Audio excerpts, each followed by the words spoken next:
하나님의 은혜로 목회를 시작한 지 벌써 27, 8년. 참 시간이 빠르죠. 단독 목회 17년, 이제 18년을 넘어가고 있어요. 20대 초반부터 사역을 해서 선교사란 이름을 가지고 참 많은 곳에 가서 복음을 전했는데, 아프리카 르완다라는 지역은 참 처음이었던 것 같고 참 많은 걸 깨닫게 했던 그런 시간이었던 것 같습니다. 보통 목회를 잘 하려면 어느 학교 나왔어? 공부를 얼마나 했어? 이것보다 더 중요한 게 있어요. 어떤 목사님에게 배웠어? 이게 참 중요하거든요. 전 하나님의 은혜로 참 좋은 목사님들을 만나서 참 잘 배운 것 같아요.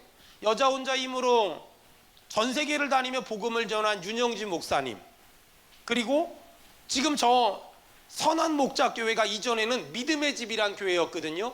그곳의 목사님이 전가와 목사님이었는데 그 지성과 영성을 갖춘, 제가 정말 본받고 싶었던 목사님, 저 윤석준 목사님의 그 한 사람을 소중히 여기는 마음들, 아마 그런 것들이 합쳐져서 선교사로서의 저를 만들었다면, 제가 한국에 돌아와서 교회를 개척하고 목회를 하면서 저는 저 일산화평교회 최상태 목사님, 그리고 평택 대강교회 배창돈 목사님, 그런 목사님들을 만나면서 저는 제자훈련을 배웠고, 또 김종성 목사님을 통해서 소그룹 사역에 대해서 좀 경험할 수 있었던 것 같아요. 좋은 목사가 되기 위해서, 좋은 목회를 하기 위해선 좋은 목사님을 만나야 하듯이, 좋은 믿음의 사람이 되기 위해선 좋은 믿음의 선배들을 만나는 것이 굉장히 중요합니다. 성경엔 참 많은 믿음의 사람이 나오는데 그 중에 믿음의 조상이라 불리웠던 한 사람이 나옵니다. 아브라함. 그 사람을 성경은 믿음의 조상이라고 말합니다. 아브라함은 히브리서 12장에 보니까 믿음의 인생을 경주라고 표현합니다. 여러분, 인생은 단거리 경주가 아니라 인생은 마라톤 장거리 경주예요. 그래서 인생은 10km를 잘 뛰었다고 잘 살았다고 말하지 않고 30km를 잘 뛰었다고 잘 살았다고 말하지 않아요. 인생을 잘 살았다는 건 뭐냐면 단거리를 빨리 잘 뛰었다가 아니라 42.195km를 얼마나 끝까지, 얼마나 제대로 완주했냐, 이것이 가장 중요해요. 제 주변에는 참 열심히 뛰는 사람들이 많아요. 그리고 열심히 사는 사람들이 정말 많아요. 근데 안타까운 건 열심히 단거리에 강한 사람들은 많지만 열심히 장거리 경주에 능한 사람들이 흔치 않아요. 어떤 사람들은 20대에 엄청 잘 살아요. 어떤 사람들은 30대에 엄청 잘 살아요.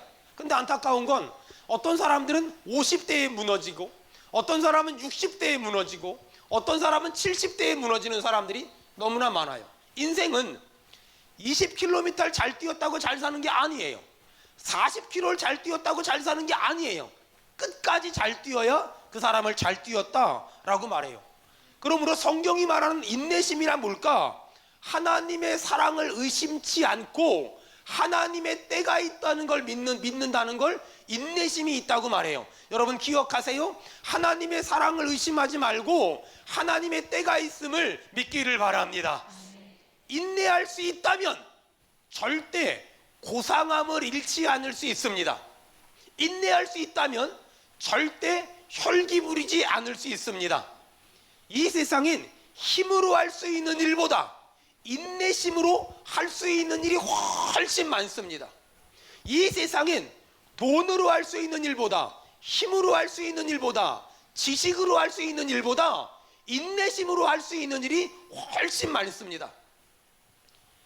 인생의 경주에서 중요한 건 경주를 시작한 게 아니라 경주를 끝까지 하겠다는 강한 의지가 중요합니다. 그러므로 믿음으로 살겠다는 결단은 순간이지만 믿음 생활은 평생 인내심을 가지고 해야 된 길고 긴 여행 같습니다. 전 우리 성도들이 인내심 하나만큼은 끝내주기를 주의 이름으로 축원합니다. 우리 옆 사람 얼굴 보고 한마디 합시다. 저는요 인내심 하나만큼은 끝내줍니다. 시작. 저는요 인내심 하나만큼은 그리고 옆에 사람 보고 한마디 더 합시다. 그 말하면 찔리지요. 시작. 인내심 하나만큼은 끝내주는, 여러분 인내심이 없다고 생각하는 사람들은 제가 권면합니다. 아프리카 르완다 가서 6km 물 들어가 봐요.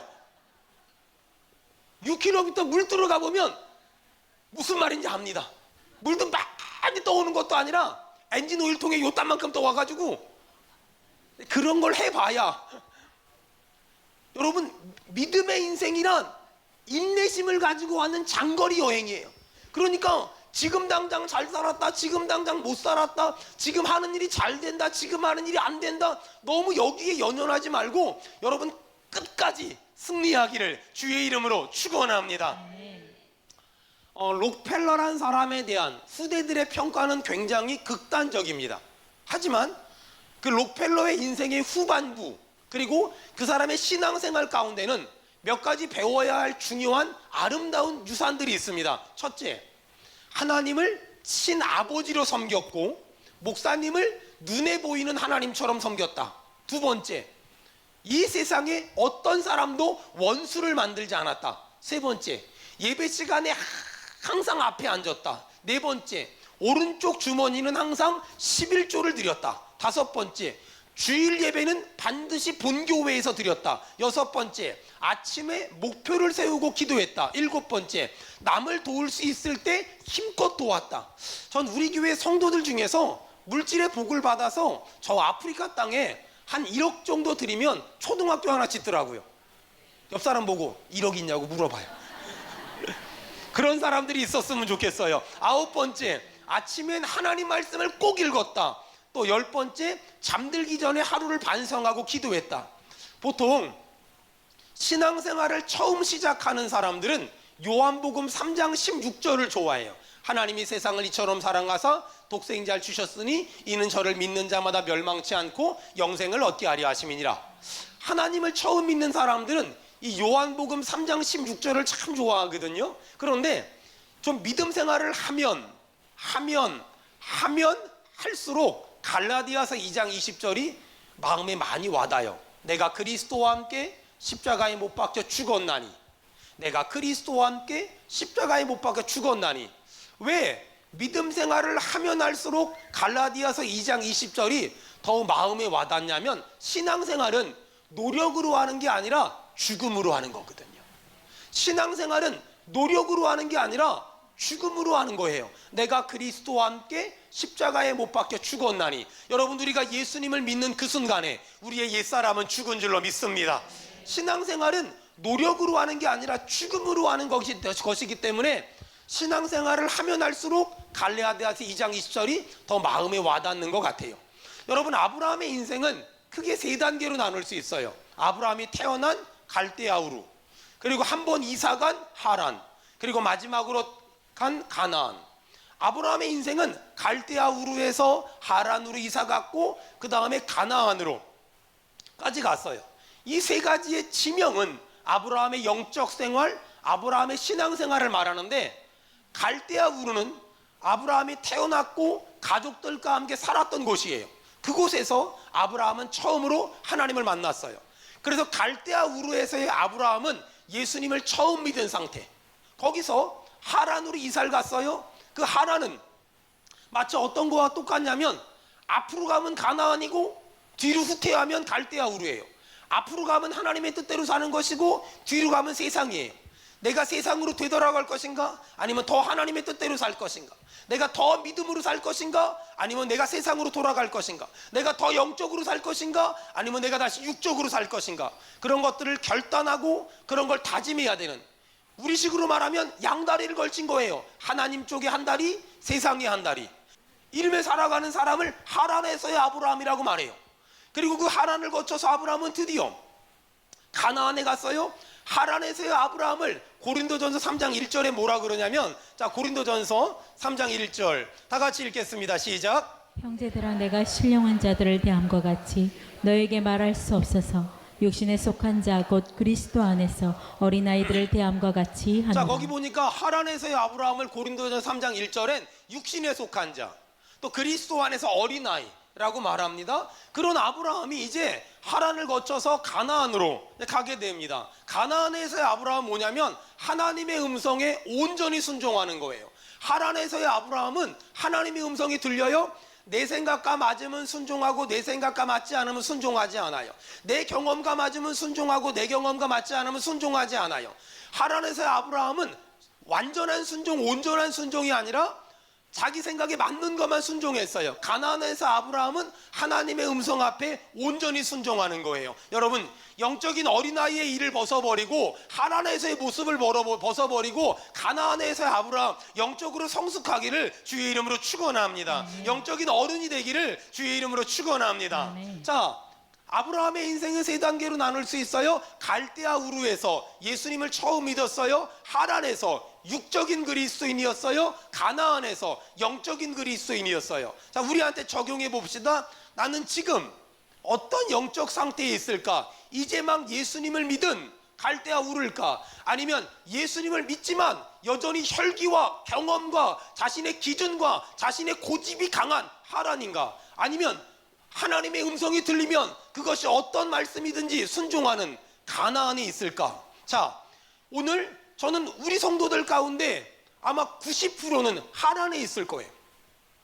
우리 성도들 가운데 90%는 하란에 있을 거예요. 어떨 땐 순종하고 어떨 땐 순종하지 않고, 내 생각에 맞으면 순종하고 내 생각에 맞지 않으면 순종하지 않고, 내 경험에 맞으면 순종하고 내 경험에 맞지 않으면 순종하지 않고, 부담 없으면 순종하고 부담되면 순종하지 않는 하란에 있을 거예요. 그런데 하란에 있는 사람에서 가나안으로 넘어가기만 하면 하나님이 오늘 복 주시겠다고 약속하시거든요. 근데 그 하란에 있었는데 아브라함이 가나안으로 떠났어요.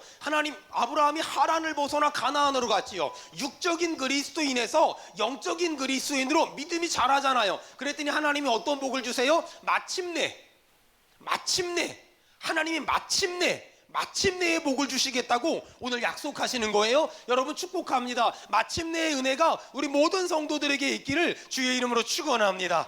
여러분, 아브라함은 가나안에 가기 싫었어요. 아브라함은 갈대아 우르에 살고 싶었어요. 또 아브라함은 하란에 살고 싶었어요. 근데 아브라함의 의지와 상관없이 하나님은 아브라함을 갈대아 우르를 떠나서 하란을 떠나서 가나안으로 인도하셨어요. 잘 들으세요. 아브라함을 가나안까지 누가 인도하셨습니까? 하나님이 인도하셨습니다. 여러분, 여러분을 수원은혜교회로 하나님이 인도하셨음을 믿기를 바랍니다. 영적인 일은 영적으로만 깨달을 수 있어요. 여러분, 이럴 때가 있어요. 하나님이 왜 그런 감동을 주실까? 하나님이 왜 그런 말씀을 주실까? 이해가 안 될 때가 너무나 많아요. 아니, 갈대아 우르에서 잘 살고 있는데 왜 떠나래? 아브라함은 이해할 수 없었어요. 떠났거든요. 옆 동네 하란으로. 근데 하나님이 거기 있지 말고 또 떠나래요. 그래서 가나안까지 갔어요. 왜 떠나는지를 모르겠는 거예요. 내가 왜 떠나야 됩니까? 본토 친척 아비집을요. 내가 왜 떠나야 됩니까? 그 멀리까지요. 이유를 모르겠어요. 하나님의 말씀도 하나님의 감동도 이유를 모르겠어요. 그저 떠나래요. 그래서 하나님의 감동에 순종해서 떠났어요. 어디까지? 가나안까지. 그랬더니 하나님이 마침내 하나님이 어떤 복을 주나 봅시다. 창세기 12장 7절. 자, 우리 다 같이 창세기 12장 7절 읽겠습니다. 시작. 여호와께서 아브라함에게 나타나 이르시되 내가 이 땅을 내 자손에게 주리라 하신지라. 자기에 나타나신 여호와께 그가 그곳에서 제단을 쌓고. 자, 거기 보니까 여호와께서 아브라함에게 나타나 이르시되, 하나님이 마침내 복 주시는데 하란에서 머물지 않고 가나안까지 갔더니 육적인 그리스도인에서 멈추지 않고 영적인 그리스도인까지 나갔더니 하나님이 어떤 복을 주냐? 내가 이 땅을 내 자손에게 주리라. 내가 이 땅을 내 자손에게 주리라. 이 복이 임하길 축원합니다. 아멘. 제 주변에 신앙생활도 그렇게 잘 안 하고 별로 믿음도 안 좋고 성격도 안 좋고 실력도 별로 없는데 참 잘 먹고 잘 살고 하는 일마다 형통하고 평탄한 사람들이 있어요. 누가 그러냐면요, 제 주변에 있는 사람들이 제가 그렇대요. 성격도 별로 안 좋고 할 수 있는 것도 별로 없고 능력도 없고 실력도 없는데 하는 일마다 참 잘 되는 인간이 아닌데 저래요. 저. 그래서 제 주변 사람들이 도대체 왜 그러냐, 저를 가만히 봤대요. 그랬더니 저는 능력도 실력도 또 성격도 좋은 게 하나도 없는데 딱 좋은 게 하나 있대요. 부모님이 기도해 주셔서. 부모님이 기도해 주셔서. 여러분, 근데 아브라함이 하나님 말씀에 순종해서 본토 친척 아비집을 떠나 가나안까지 갔잖아요.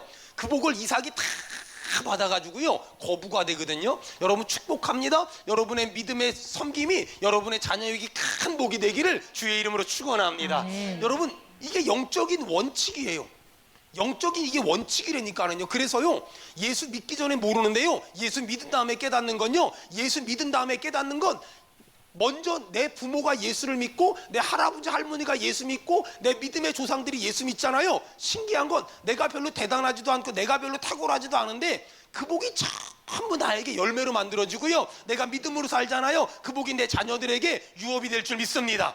오늘 아브라함이 믿음으로 살았더니 그 복을 전부 이삭이 받잖아요. 여러분이 믿음으로 살면 여러분의 자녀가 하늘의 신령한 복과 땅의 기름진 복을 받게 될 줄 믿습니다.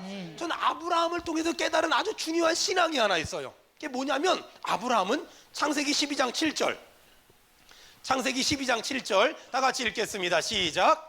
여호와께서 아브라함에게 나타나 이르시되 내가 이 땅을 내 자손에게 주리라 하신지라.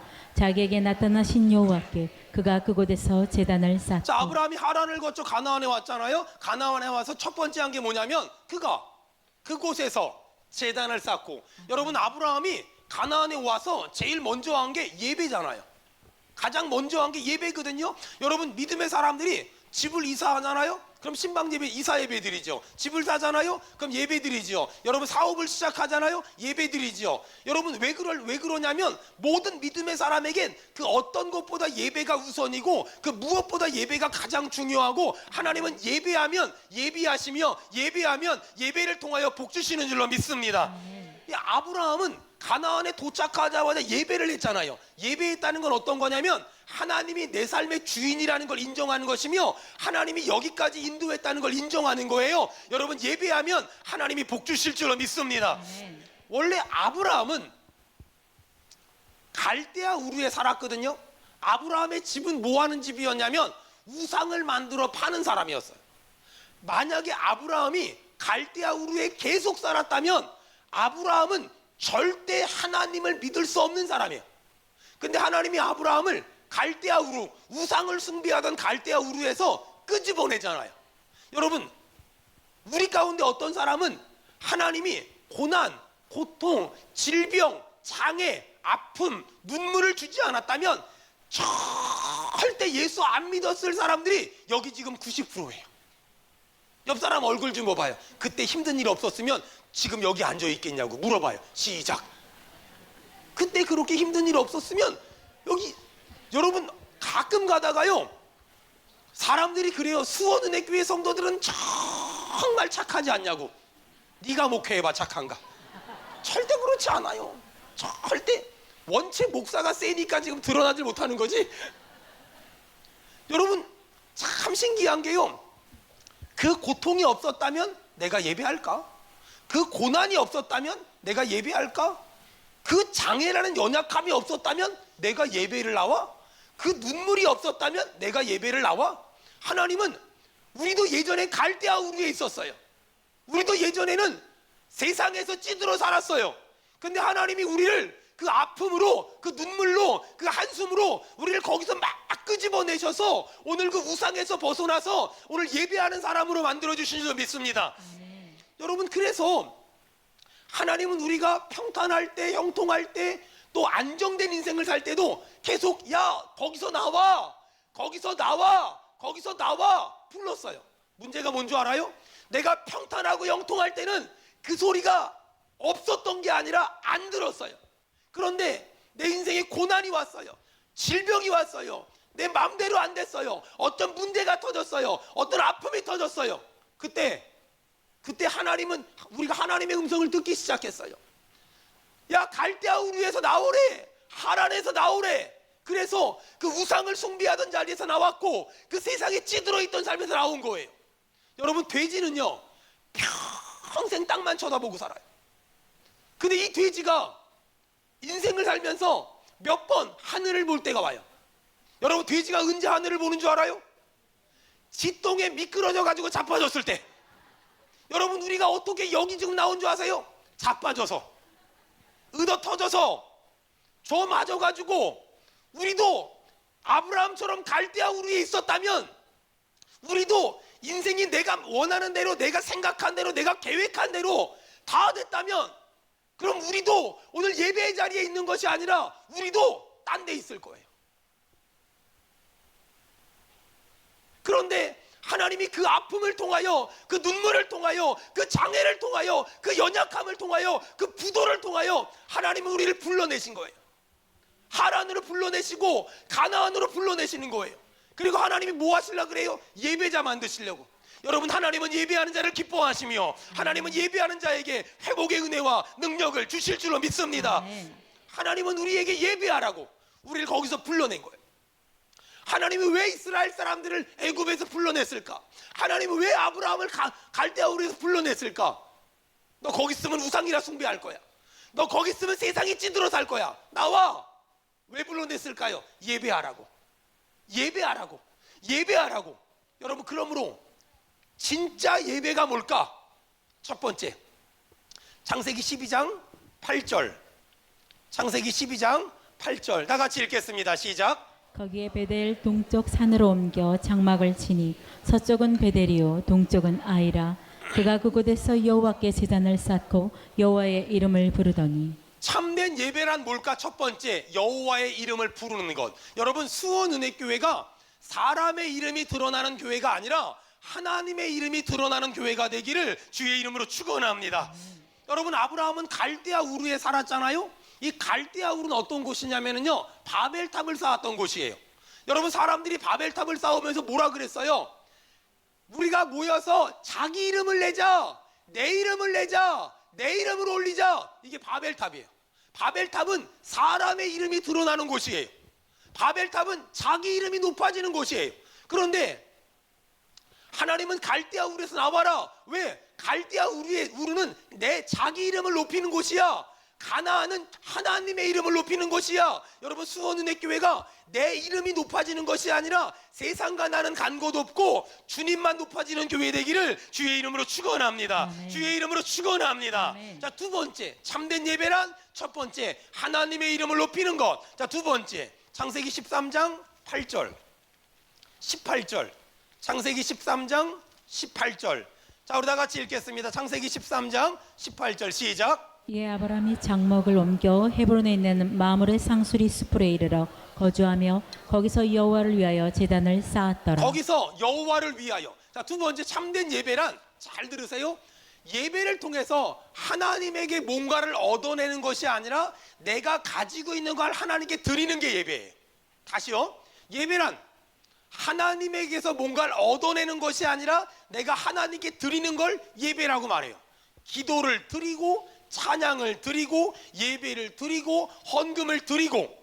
제가 예배 시간마다 헌금을 많이 하지 말고 조금씩 나눠서 자주 하세요 라고 말하는 건 예배는 자꾸 드리는 거예요. 그리고 예배를 드리고 집에 가는 것도 중요하지만 뭐 개인의 형편에 따라, 하지만 알 수만 있거든 예배 드리고 성도들과 교제하고 또 자신의 능력 안에 봉사하는 게 너무나 중요한 게, 예배란 하나님에게서 뭔가를 받을 생각을 하는 것이 아니라 이미도 하나님이 나 같은 인간을 구원했으니 이제는 하나님께 드리는 게 예배란 말이에요. 여러분, 기도를 드리기를 바랍니다. 예배를 드리길 바랍니다. 찬송을 드리길 바랍니다. 헌금을 드리길 바랍니다. 아멘. 잘 들어보세요. 아까 우리 하늘소리 찬양단이 찬양을 하죠. 우리 새로핀 성가대가 찬양을 하죠. 여러분, 사람들 들으라고 찬양할까요? 하나님 받으시라고 찬양할까요? 하나님 받으시라. 그래서 성가대 찬양이 끝나면 하나님께 영광의 박수 올리겠습니다. 이 말은 성가대 잘했다고 칭찬하는 것이 아니라 하나님께 감사의 박수. 우리의 찬양을 받으신 하나님 감사합니다. 아멘. 이게 우리가 박수를 치는 이유예요. 사람한테 치는 게 아니에요. 그래서 어떤 교회는 성가대 찬양이 끝나고 나면 박수 안 치는 데도 많아요. 이 말은 박수를 누구에게 치냐가 중요해요. 성가대 잘했습니다 아니에요. 예배는 사람이 드러나면 안 되거든요. 예배는 오직 하나님께만 드리는 것이기 때문에 성가대 찬양이 끝나고 나면 하나님께 영광 박수 칠 때 성가대도 박수 치는 거예요. 잘 들어보세요. 여러분, 그렇다면 하나님의 일은 찬양팀이든 성가대든 주방사역이든 주차관리든 모든 하나님의 일은, 잘 들으세요, 잘하는 것보다 은혜롭게 하는 게 훨씬 중요해요. 아멘. 잘하는 것보다 은혜롭게 하는 게 훨씬 중요해요. 자, 예를 들어 볼게요. 성가대가 찬양을 하잖아요. 잘하려고 하면 노래에 관심을 써야 돼요. 어떻게 하면 노래를 잘할까? 어떻게 하면 박자를 잘 맞추고 어떻게 하면 화음을 맞출까? 성가대가 잘하려고 하면 노래에 신경을 써야 되고, 성가대가 은혜롭게 하려고 하면 노래에 신경을 쓰지 말고 성가대원들의 마음에 신경을 써야 돼요. 마음이 아프면, 마음이 안 좋으면, 마음이 상하면 은혜가 없거든요. 그래서 잘하려고 하는 사람들은 일에 신경을 쓰고, 은혜롭게 하려고 하는 사람은 마음에 신경을 쓰는 거예요. 여러분, 성가대원들 마음을 평안하게 해주려면 어떻게 하면 될까요? 이렇게 하면 돼요. 여기 성가대 부장이 박 집사님인데, 박 집사님이 일찍 와가지고 그냥 화채를 다만큼 담궈놓고 막 오면은 막 퍼주면서 오늘도 행복하라고 막, 그러면 마음이 평안해져요. 잘하는 건 일에 신경을 쓰고, 은혜롭게 하는 건 마음에 신경을 써요. 교회는 일을 잘하는 곳이 아니라 마음이 평안한 거예요. 저는 우리 교회 모든 헌신자들, 사역자들이 일을 잘하려고 하지 말고 마음이 천국이 되기를 주의 이름으로 축원합니다. 아멘. 주의 이름으로 축원합니다. 아멘. 여러분, 이게 진짜 예배란 말이에요. 마지막 진짜 예배가 뭐냐? 로마서 12장. 자, 로마서 12장 1절. 자, 우리 다 같이 읽겠습니다. 시작. 내가 하나님의 모든 자비함으로 너희를 권하노니 너희 몸을 하나님이 기뻐하시는 거룩한 산 제물로 드리라. 이는 너희가 드릴 영적 예배니라. 자, 거기 보니까 너희 몸을 하나님이 기뻐하시는 거룩한 산제물로 드려라. 이는 너희가 드릴 영적인 예배니라. 너희 몸을 하나님이 기뻐하시는 거룩한 산제물로 드리라. 여러분, 아브라함은 말이에요, 아브라함은 아들 100살에 얻은 아들 이삭을 바쳤죠. 그게 예배예요. 하나님께, 잘 들으세요, 하나님께, 여러분, 하나님은 우리가 많이 드리는 걸 기뻐할까요? 최선을 다하는 걸 기뻐할까요? 그렇죠? 하나님은 우리가 많이 드리는 걸 별로 안 기뻐하세요. 여러분, 잘 들어봐봐요. 가끔 이런 분들이 있어요. 목사님, 성경에요, 술을 취하지 말라 그랬지 마시지 말란 데가 있어요? 이렇게 물어봐요. 여러분, 이런 질문을 받으면 뭐라고 대답해야 될까요? 간단해요. 예수님은 질문을 받으면 정답을 말해주기보다 되묻는 방식을 많이 취했어요. 목사님, 성경에 술 취하지 말라 그랬지 마시지 말란 말이 있습니까? 라고 물어보면 이렇게 되물어야 돼요. 그 질문을 하는 의도가 안 마시려고 합니까? 합법적으로 마시려고 합니까? 이렇게 물어봐야 돼요. 또 어떤 사람이 이렇게 물어봐요. 목사님, 11조를 드리는데요, 수입의 11조를 드려야 됩니까? 아니면 이익의 11조를 드려야 됩니까? 사업을 하면은 뭐 그런 거 있잖아요. 대출 받고 막 이러잖아요. 수입의 11조를 드려야 돼요? 아니면 이익의 11조를 드려야 돼요? 여러분, 그 질문도 나 스스로한테 냉정하게 물어봐야 돼요. 이게 많이 드리려고 물어보는 거예요? 아니면 합법적으로 깎아보려고 하는 거예요? 나 스스로한테 정확히 물어봐야 돼요. 나 스스로한테 제대로 물어봐야 돼요. 여러분, 정답을 알려고 하기보다 내 마음의 동기를 물어보는 게 중요해요. 내 마음의 동기를 아는 것이 가장 중요한 거예요. 신앙생활은 어떤 결과가 아니에요. 얼마나 내 마음의 동기가 깨끗하고 내 마음의 동기가 순수한가가 그 어떤 것보다 무엇보다 중요해요. 제가 생각하는 예배란 많이 하는 게 아니에요. 제가 생각하는 신앙생활이란 많이 하는 게 아니에요. 제가 생각하는 신앙생활은요, 최선을 다하는 거예요. 내가 있는 곳에서 최선을 다하는 것, 내가 있는 자리에서 최선을 다하는 것. 톨스토이가 3가지의 질문을 했어요. 이 세상에서 가장 중요한 시간이 언제입니까? 언제죠? 지금. 이 세상에서 가장 소중한 사람이 누굽니까? 지금 내 옆에 있는 사람, 지금 내가 만나는 사람, 이 세상에서 가장 소중한 일이 뭡니까? 지금 내가 하고 있는 일. 어떤 교수님이 학생들에게 물어봤대요. 만약에 내 인생에 하루가 남아있다면 자네는 뭘 할 건가? 어떤 친구가 저는 해변가를 거니겠습니다. 어떤 친구는 저는 사랑하는 사람에게 사랑한다고 말하겠습니다. 어떤 친구는 저는 오늘 집에 돌아가서 내 딸에게 동화책을 읽어주겠습니다. 막 말했어요. 근데 노 교수가 한마디 했어요. 화를 냈어요. 이보게들, 왜 그 일을 지금 하지 않는가? 여러분, 하나님은 우리에게 최고가 되라고 말한 적이 없어요. 만약에 최고가 되는 게 하나님의 뜻이라면 저는 아주 자신 있게 말할 수 있어요. 하나님 불공평하시다고. 왜요? 어떤 사람은 최고가 될 수 있는 가정 환경에서 태어났어요. 어떤 사람은 최고가 될 수 있는 IQ를 가지고 태어났어요. 어떤 사람은 최고가 될 수 있는 여러 가지 상황에 태어났어요. 근데 어떤 사람은요, 죽으라고 노력하고 최선을 다해 애써도요, 최고가 될 수 없는 상황에 살아가고 있어요. 만약에 하나님의 뜻이 우리가 최고가 되는 것이라면 저는 그런 하나님 안 믿어요. 제가 아는 하나님은, 제가 믿는 하나님은 우리한테 최고가 되라고 말하지 않아요.